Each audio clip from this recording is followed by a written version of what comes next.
Hey everyone, welcome, and it's another day. Guster's relaxing, stretching out his arms. We're going to read Genesis chapter 43 and Mark 7. And thank you for your prayers. I told you I fell and dislocated my shoulder and broke it and was worried about my right hand. I've got my thumb, index finger, and third finger kind of working. They're still weak, but pray for me. Pray for my pinky and my other finger and my entire right hand.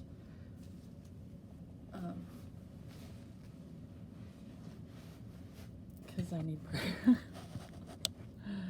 I am not ashamed to ask for prayer. I need prayer.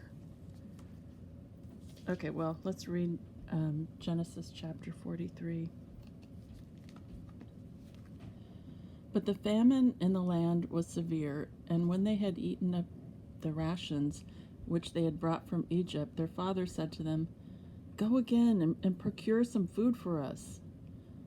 But Judah said to him, "The man warned us, 'Do not let me see your faces unless your brother is with you.'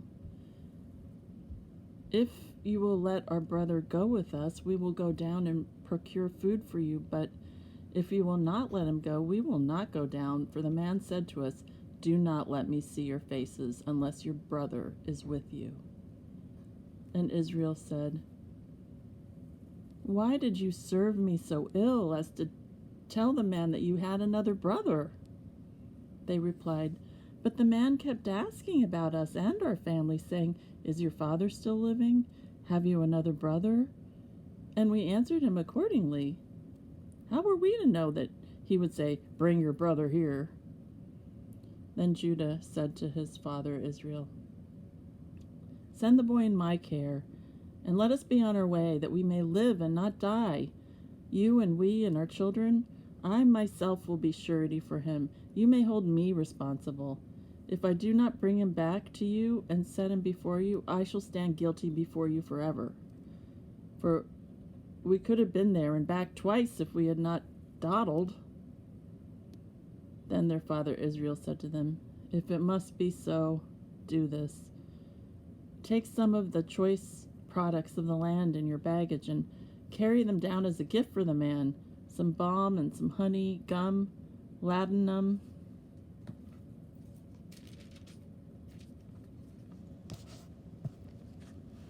pistachio nuts, and almonds.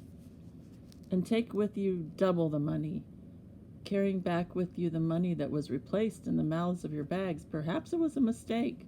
Take your brother too, and go back at once to the man, and may El Shaddai dispose the man to mercy toward you, that he may release to you your other brother as well as Benjamin. As for me, if I am to be bereaved, I shall be bereaved.' So the men took that gift, and they took with them double the money, as well as Benjamin. They made their way down to Egypt, where they presented themselves to Joseph. When Joseph saw Benjamin with them, he said to his house steward, 'Take the men into the house, slaughter and prepare an animal for the men will dine with me at noon.' The man did as Joseph said, and he brought the men into Joseph's house.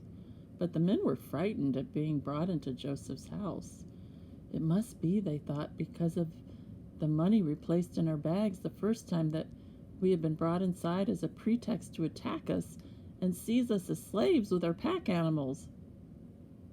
So they went up to Joseph's house steward and spoke to him at the entrance of the house. 'If you please, my lord,' they said, 'we came down once before to procure food, but when we arrived at the night encampment and opened our bags, there was each one's money in the mouth of his bag, our money in full. So we have brought it back with us, and we have brought down with us other money to procure food. We do not know who put the money in our bags.' He replied, 'All is well with you. Do not be afraid. Your God, the God of your father, must have put treasure in your bags for you. I got your payment.' And he brought out Simeon to them. Then the man brought the men into Joseph's house. He gave them water to bathe their feet, and he provided feed for their asses. They laid out their gifts to await Joseph's arrival at noon, for they had heard that they were to dine there. When Joseph came home, they presented to him the gifts that they had brought with them into the house, bowing low before him to the ground. He greeted them, and he said, "How is your aged father of whom you spoke? Is he still in good health?" They replied, "It is well with your servant, our father. He is still in good health." And they bowed and made obeisance. Looking about, he saw his brother Benjamin, his mother's son, and asked, "Is this your youngest brother of whom you spoke to me?" And he went on, "May God be gracious to you, my boy." With that, Joseph hurried out, for he was overcome with feeling toward his brother and was on the verge of tears. He went into a room and wept there. Then he washed his face, reappeared, and now in control of himself, gave the order, "Serve the meal." They served him by himself, and them by themselves, and the Egyptians who ate with him by themselves, for the Egyptians could not dine with the Hebrews, since that would be abhorrent to the Egyptians. As they were seated, by his direction, from the oldest in the order of his seniority to the youngest in the order of his youth, the men looked at one another in astonishment. Portions were served them from his table, but Benjamin's portion was several times that of anyone else, and they drank their fill with him. That's the end of Genesis chapter 43. Well, the plot thickens.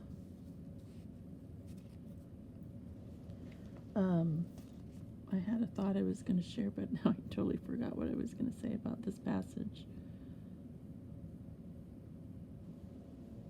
Well, I mean, obviously Joseph's dream has come true, and they are bowing to him.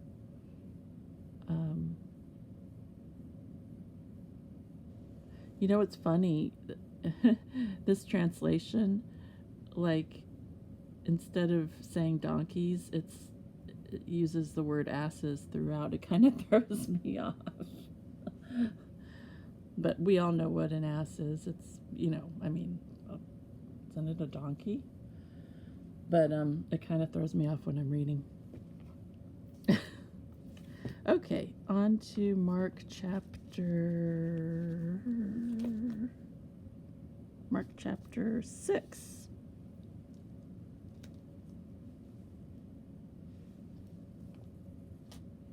Okay. Let's see. Sorry, I'm just getting situated with my weak left hand. Okay. Mark chapter 6. Jesus left there and went to his hometown, accompanied by his disciples. When the Sabbath came, he began to teach in the synagogue, and many who heard him were amazed. "Where did this man get these things?" they asked. "What's this wisdom that has been given him? What are these remarkable miracles he's performing? Isn't this the carpenter? Isn't this Mary's son and the brother of James, Joseph, Judas, and Simeon?" Wait a minute. Did I already read this? Let's see. Hold on, sorry. I can't remember if I read Mark chapter 6 already. Did I read that one? He gave strict orders not to let anyone know. Hold on, let me just double check. So you can take this quiet moment to reflect on Joseph and his dreams as I double check as to... Oh, I already read Mark chapter 6, sorry. Okay, we're on Mark chapter 7. Take 2. Okay, Mark chapter 7. The Pharisees and some of the teachers of the law who had come from Jerusalem gathered around Jesus and saw some of his disciples eating food with hands that were defiled, that is, unwashed. The Pharisees and all the Jews do not eat unless they give their hands a ceremonial washing, holding to the tradition of the elders. When they come from the marketplace, they do not eat unless they wash, and they observe many other traditions, such as the washing of cups, pitchers, and kettles.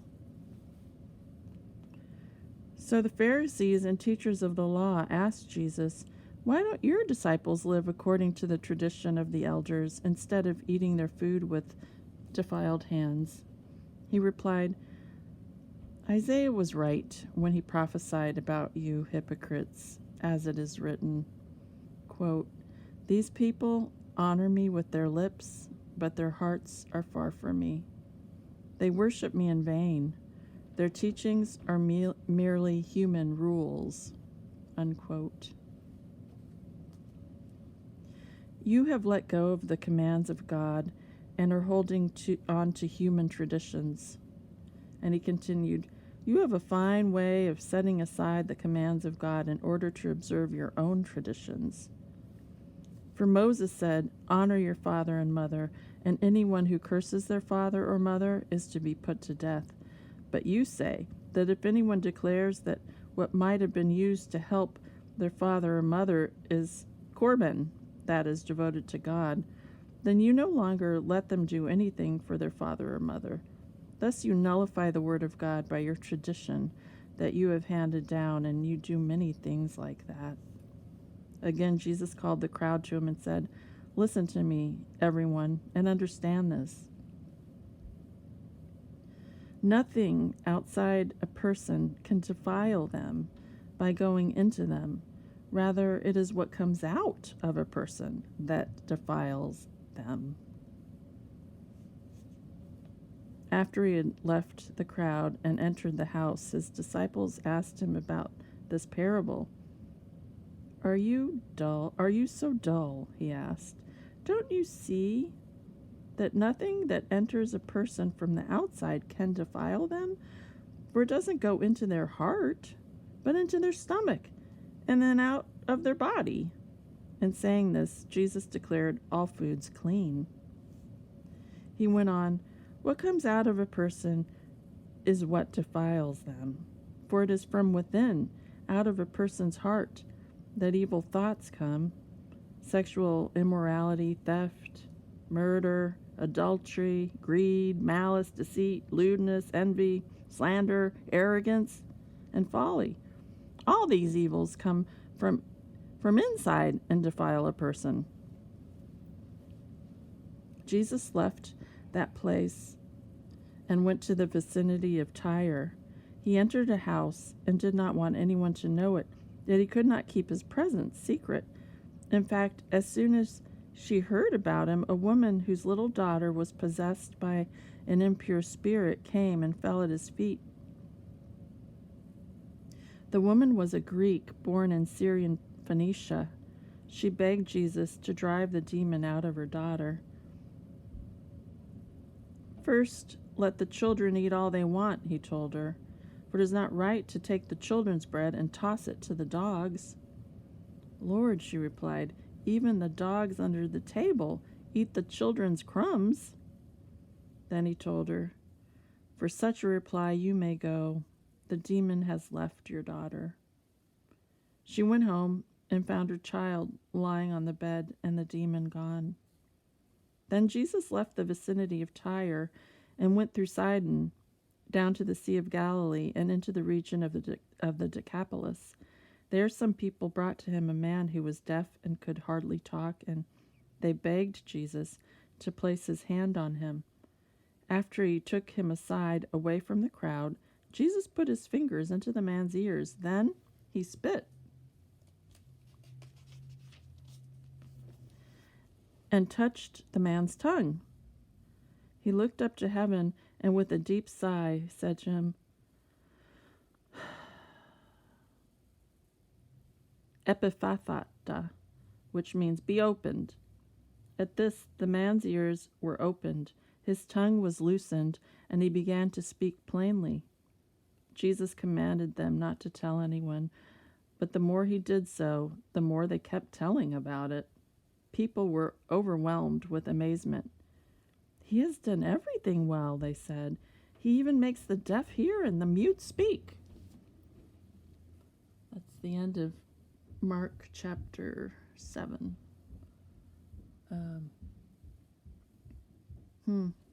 Interesting.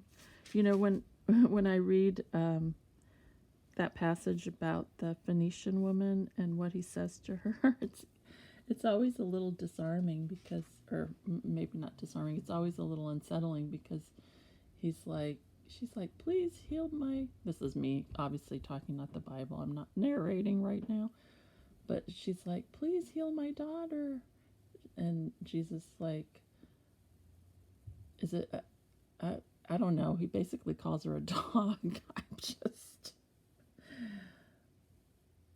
I mean, it kind of confuses me sometimes. But obviously he healed her and was, I mean, it was like, her faith was so great. And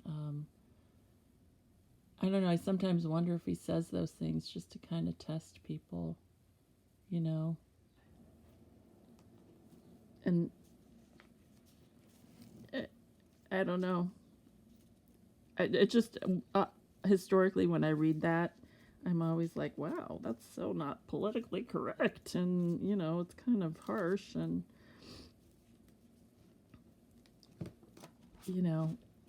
I mean, we could, let's see if there's a study note in my Bible about it. Let's see if they address it at all.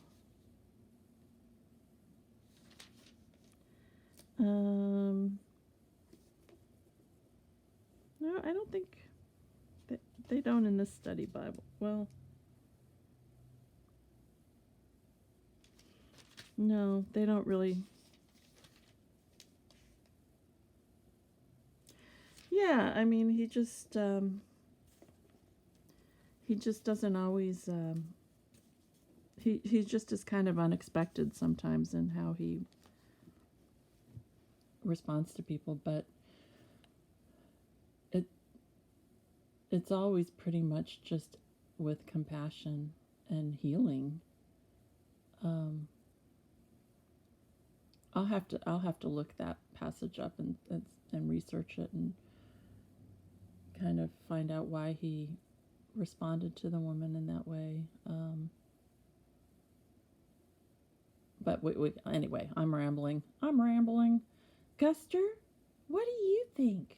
How would you feel if I called you a dog? Of course, I think that translation actually might be better rendered pet. I remember reading that ages ago in some commentary, but I'm not sure. Anyway, we're reading through the Bible. We'll meditate on all these passages and ask God for continued enlightenment. Right, Guster? Thanks for listening, Gussie. And everyone, thanks for your prayers. All right, God bless. Bye.